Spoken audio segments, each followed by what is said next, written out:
Hello, hello, hello. Welcome, welcome, welcome. Come in, come in, come in. This is Tamika's Den. I am Tamika. Get on in here, y'all. Get on in here. Kick off your shoes and relax your feet. You are now in the den.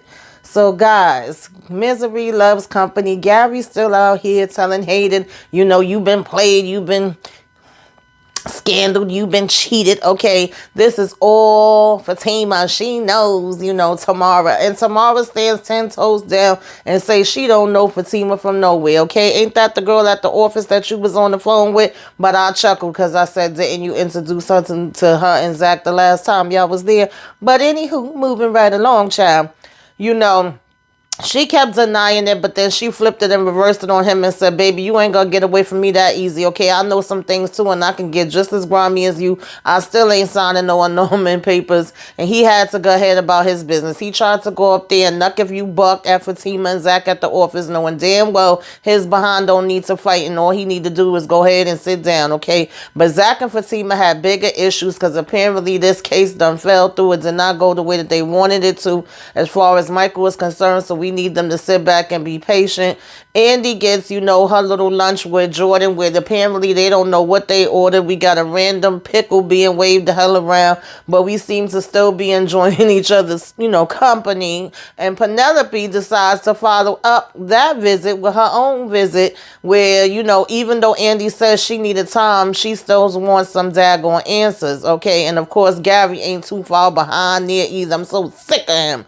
Meantime, Danny's going on a date with Tony, and Preston apparently went and married Mindy. Baby, they could have kept that damn storyline. Irritated my soul, messed up my spirit. Just not here for it. I would have rather never even heard nothing else about freaking Preston, and he was just gone. But whatever, okay? So, Danny's going on a date with Tony, and Sabrina's going to be going on a date with Rich. But Sabrina did get her job back. Seems to have got a little bit of a demotion, baby, but Maurice did not, okay? We don't want him no more, okay? Don't call us. We ain't calling you. Hit the road, Jack. Don't you come back. And Maurice is in his feelings and saying that he's going to sue. Hey, do what you got to do, Maurice, all right? Meanwhile, Karen, girl, I don't know what the hell is going on, but every time they showing this conversation with Brian, it's getting creepier and creepier. He over here talking about she remind him of his mama and she gonna meet him one day. It is very much giving me when he says that his wife and him, that she can lean on them anytime, any place. They will be there for her, that they about to have Karen tied up in the damn basement and take her baby, all right? What y'all think about that, y'all? But we gonna go ahead and take this episode from the top, okay? You know how we do. So, y'all, this ain't going to be much to this review because it wasn't much to this episode. We picked up right where we left off. Gary is still out here in front of the house. He telling Hayden she cannot be trusted, okay? She's a whore. You need to leave her alone. And he's over here like, don't talk to her, talk about her like that. I don't believe this. He was like, what this seemed like to me is that your ass is jealous. You mad, okay, because of what happened with you and Andy. If you're not happy, you don't want to see me happy. Basically, pretty much saying what I was saying last week. And of course, Gary is like, well, does that really what you believe? Okay, if you want to believe that. At one point, he even tells him, like, find you a new lawyer. I ain't going to be your lawyer. We ain't going to be working together. And he's like, really, you serious? However, even though he comes at Gary like that, once he get in the house, he definitely does tell Tamara, like, we got to talk. Do you know Fatima? Was this all a scam? Are you in this with her? Whatever the case may be, does she put you up to this? And she's over here like, you going to believe Gary? Like, Gary's just a miserable person or whatever. He's lying. That's not true.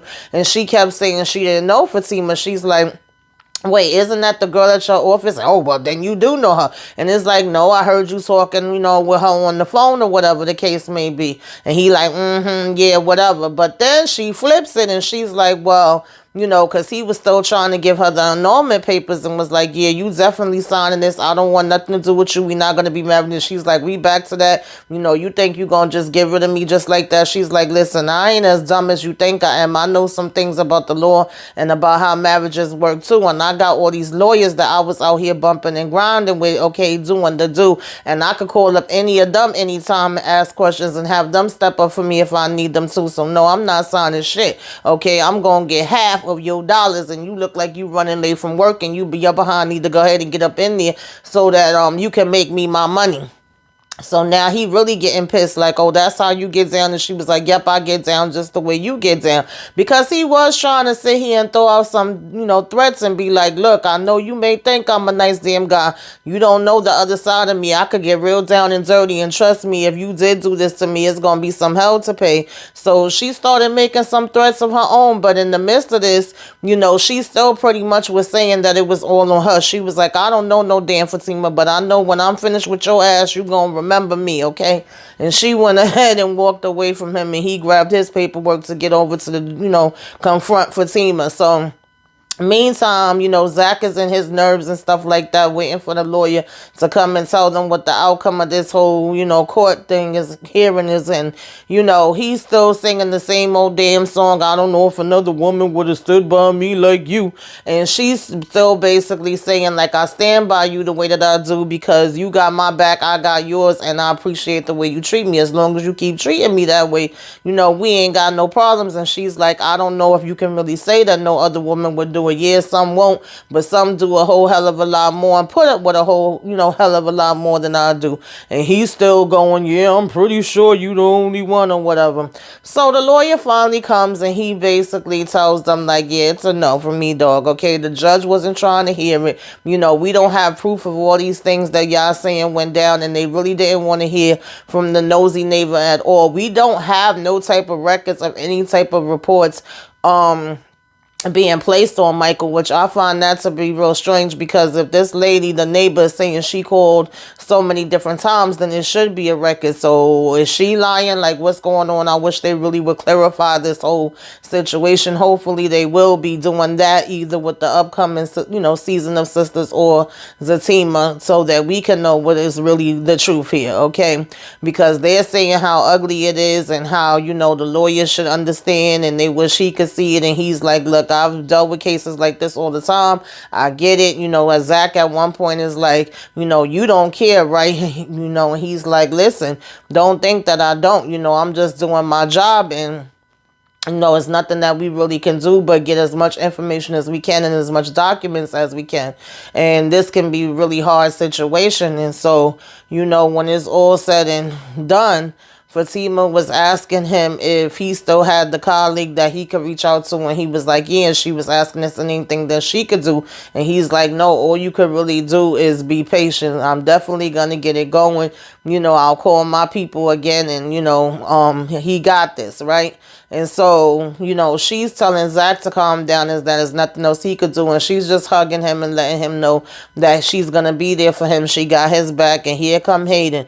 Oh, y'all going to answer for this. I got y'all. I'm going to get y'all back. I'm going to come hard as hell. Y'all thought that y'all was getting something before. Y'all ain't seen nothing yet. And I'm just like so over this. Like, I knew it had to eventually come out, but I would have rather it came out the first time around. At this point, I feel like we got bigger and better things to do, and I honestly don't want to do Ring Around the Rosie and go back to this storyline again. Fatima and them is like, what the hell are you even talking about? And he's trying to throw Zach in it, when in all actuality, Zach really ain't have nothing to do with it, if we being quite honest, okay? Even though Fatima finally put him up to speed with what the situation is. And right now, since they're dealing with the Michael situation, they're both basically like, this is not the time, the day, or the place. Like, if you don't get yourself out of our damn face with this bullcrap, we don't even know what you're talking about. Andy ends up intervening, and she's telling him to go ahead about his business. And he even tries to throw her in it too, like, oh, you're down with this too, huh? And she's like, down with what? What the hell are you even talking about? So then when he finally walks away and is going back to his office, Fatima's like, shit, and Andy's like, do you want to let me in on what we saying shit about? Like, what's going on, girl? And she's like, well, obviously he must have found out the truth. Now, they say they was going to go sit down somewhere and talk about it. But then she's like, uh-oh, don't forget your lunch date with Jordan. Okay, so apparently, I guess when she told him she would call him later and verify whether she was going to lunch with him or not, she did. So, she walks over to him and is basically saying how the day flew past and she didn't realize, that it was lunchtime already. And he was like, oh, do you need to reschedule? And she like, no, we good. And so they say they're going to go ahead and go to lunch. All right. And he just was complimenting her on her yellow. All right. And telling her that she looked good and all of that. Okay. So we get to Karen, and like I said, every time she's having conversations with this guy Brian, it's giving me very weird, very extra, very just team too damn much. He going on and on about how she really attentive, she really cares, she pays attention. How the hell you know these things about her? You ain't even been around her 5 minutes. You telling her she remind you of your mother and Karen over here. How so? And he's like, oh no, it's a good thing because my mother was a hard worker. She worked different jobs, had us in the house and stuff like that and took care of everything and just was one of them strong black women, and you very much giving me her vibes. And Karen is saying like, oh well, I would love to meet her one day. And he over here talking about yeah, you would love that and I can make that happen one day. I'll introduce y'all. Why? Why would you be introducing her to her mama? Why would she care about your mama? I just don't get it. Then we like looking at the place. We saying we like the setup. He's saying her office could go right there. And she's like, wow, an office that wouldn't be, too close to where the perm and the chemicals is at. And he was like, yeah, you starting to see the vision now, whatever, right? And so he makes mention as if, he know her situation or whatever, like, oh yeah, being a single mother, not having a father around. And she's like, no, actually the father is around. And he like, oh, okay, cool, good guy. And she was like, yeah, sometimes. And he's like, well, anyway, that's neither here nor there. But if you need anybody to lean on, me and my wife will be there for you. What random married man that's supposed to be a contractor, that's supposed to be about business and telling you how to fix your shop that burned up, is coming to tell you about whether the damn father, the child is going to be in life or not, and how much you can lean on him and his damn wife when you don't know him from a hole in the wall, girl. I said, Karen, I watch there's too many damn Lifetime movies, okay? Too much daggone ID channel and all the rest of it, honey, where they about to have your ass locked in a freaking closet or a basement somewhere and take your damn child and adopt that baby as they own too, since they already have 7 kids that they supposedly adopted. I don't trust this damn man at all. Like, where are we going with this? So, needless to say, she was saying like, let her call somebody that she knows, which of course ends up being Zach, because he actually knows about realtors and stuff. And I thought she was even gonna call him as far as Zach, and how he was with the builders and he was doing the construction and all that different kind of stuff, to have him come and double check and look at certain things. And I'm glad she at least asked about the realtor. But child, the way this man going, I don't even know if she gonna wait for that. But I was glad she at least is looking into that part, because it's giving very much scam to me. So anyway, Fatima calls Zach once again as he's, driving away, just to check in on him, just to tell him to calm himself down. Don't worry about it, okay? Everything gonna be all right now, And basically, Karen is calling on the other line, and at first he's like, he's not going to answer it, and she like, nah, go ahead, answer it, see what's going on. So far she's been, basically giving a good vibe or whatever. Anyway, go ahead, pick it up. You never know what it could be. And he was like, nah, I don't got that energy, time for that energy right now. She's like, nah, but she been being really nice. So he like, all right, hold on. When he answers, Karen gets right to the point. She's like, hey, Zach, how you doing? Glad you answered. Sorry, to bother you. Just want to ask you real quick. I remember you saying you knew a realtor, right? So he was like, yeah, I know one. Her name is Valerie. And she's like, is she good? And he's like, yeah, she's real good. She's like, okay, can you give me her number? And he's like, all right, bet. And she's like, okay, thanks, bye. And she's still standing outside looking at the place and everything. So he clicked back over and he like, yo, I just spoke to her. She was just asking for the realtor's number, whatever. And she actually sounded decent. So she like, really? Was she about to buy a house? He was like, I don't know. I ain't even asked all of that, But he was like, she told him, okay, well, go ahead and shoot her that daggone number. Shoot. She was like, if we could keep this energy going or whatever, that would be good. We, stay on the good side. We already got enough other issues that's going on around here. So he was like, yeah, I'm definitely gonna do that or whatever, right? We want to keep her in a good space. And then they go ahead and hang up. Now, they said they was gonna see each other at home later or whatever, right? So now Maurice is chilling out the house, and I see what you did there, Tyler Perry. I definitely caught it.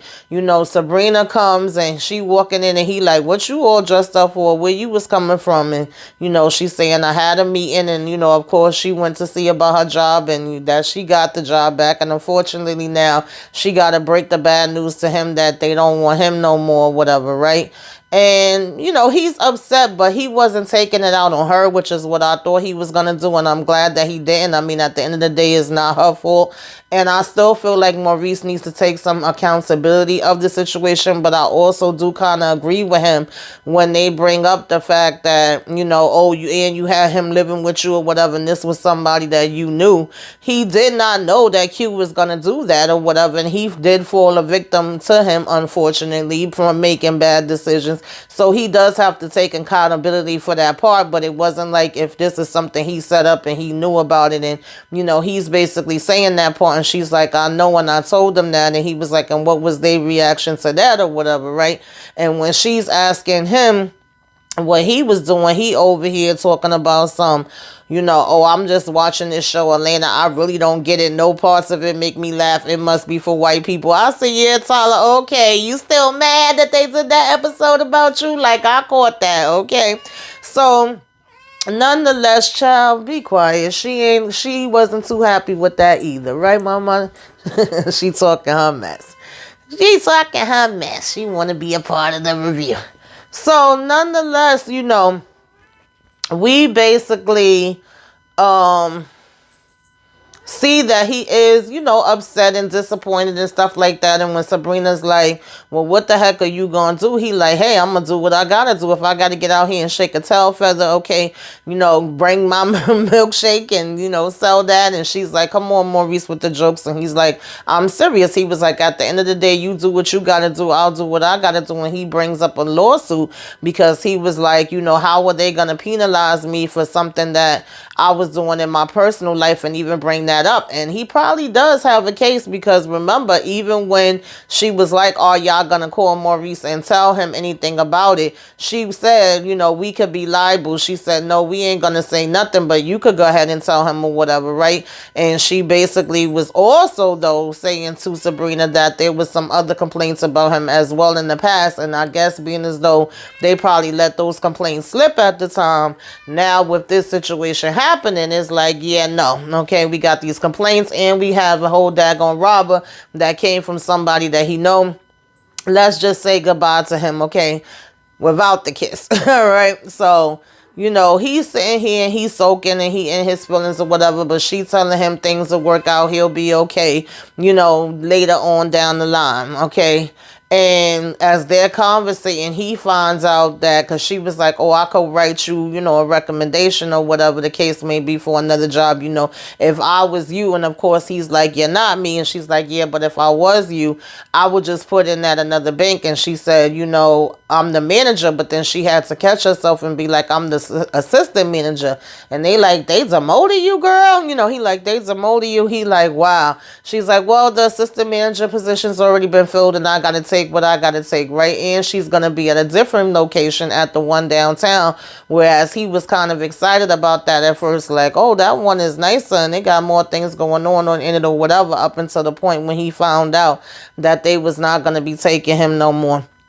But that pretty much was that with them. Wasn't really too much else going on with him, just saying, "I'm just still trying to process this and take all this in with the fact that I'm not going to have a job no more and what I'm going to do." And somebody else that was trying to process was Andy, child. Okay, she says she's still trying to process.